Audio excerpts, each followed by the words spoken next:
ముఖ్యమంత్రి వైఎస్ జగన్మోహన్ రెడ్డి సారథ్యంలో రాష్ట్రంలో అధికారంలో ఉన్న వైఎస్ఆర్ కాంగ్రెస్ పార్టీ సార్వత్రిక ఎన్నికలను ఎదుర్కొనడానికి సన్నద్ధమవుతోంది.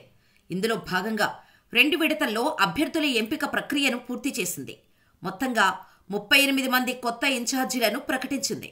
ఇందులో సామాజిక సాధికారత కల్పించారు వైఎస్ జగన్. మహిళలు, యువతకు పెద్దపీట వేశారు. కొన్ని చోట్ల కొత్తవారికి అవకాశం ఇచ్చారు. ఎస్సీ, ఎస్టీ, బీసీ, మైనారిటీలకు తగిన ప్రాధాన్యతను కల్పించారు.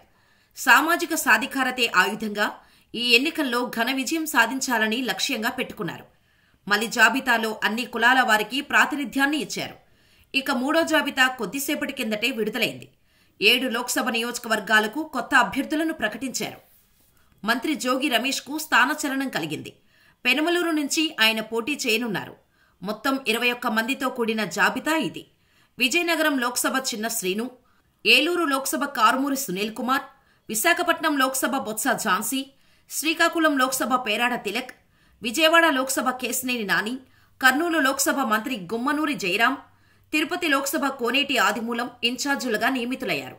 ఇచ్చాపురం పీరయ్య విజయ, టెక్కలి దువ్వాడ శ్రీనివాస్, చింతలపూడి కంభం విజయరాజు, రాయదుర్గం మెట్టు గోవిందరెడ్డి, దర్శి బూచేపల్లి శివప్రసాద్ రెడ్డి, పూతలపట్టు ఎం సునీల్ కుమార్, చిత్తూరు విజయానందరెడ్డి ఇన్ఛార్జీలుగా నియమితులయ్యారు.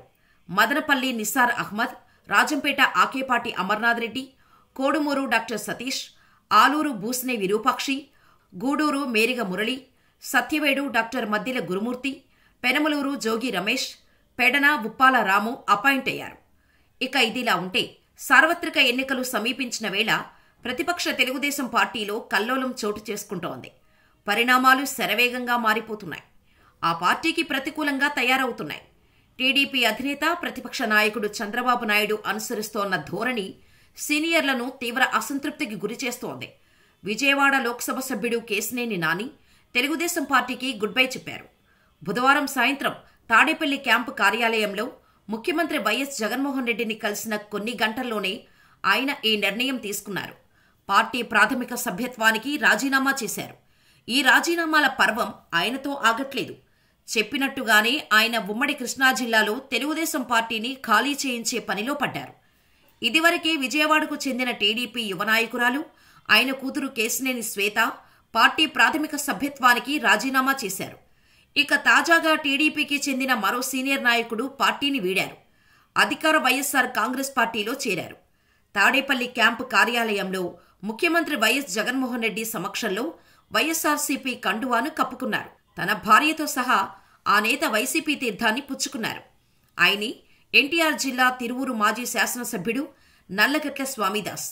తన భార్య సుధారాణితో కలిపి టీడీపీకి రాజీనామా చేస్తారనే ప్రచారం కొద్ది రోజులుగా జిల్లా రాజకీయాల్లో విస్తృతంగా సాగుతోంది. దీనికి అనుగుణంగా ఆయన కొద్దిసేపటి కిందటే క్యాంపు కార్యాలయంలో జగన్ను కలిశారు. ఆయన చేతుల మీదుగా వైఎస్ఆర్సీపీ కండువా కప్పుకున్నారు. కేశినేని నానికి ప్రధాన అనుచరుడిగా పేరుంది స్వామిదాస్కి. 1994, 1999 ఎన్నికల్లో ఆయన వరుసగా టీడీపీ అభ్యర్థిగా తిరువూరు నుంచి అసెంబ్లీకి ఎన్నికయ్యారు. 2004, 2009, 2014 ఎన్నికల్లో పోటీ చేసినప్పటికీ ఓడిపోయారు. 2019 ఎన్నికల్లో ఆయనకు టికెట్ ఇవ్వలేదు టీడీపీ. మాజీ మంత్రి కేఎస్ జవహర్ను పోటీ చేయించింది కానీ రిజల్ట్ మాత్రం మారలేదు. స్వామిదాస్తో పాటు కృష్ణా, ఎన్టీఆర్ జిల్లాలకు చెందిన మరికొందరు తెలుగుదేశం పార్టీ సీనియర్ నేతలు పార్టీ ఫిరాయిస్తారనే ప్రచారం జరుగుతోంది. నూజివీడుకు చెందిన టీడీపీ సీనియర్ నేత ముద్దబోయిన వెంకటేశ్వరరావు త్వరలో వైసీపీలో చేరొచ్చనే ప్రచారం ముమ్మరంగా సాగుతోంది.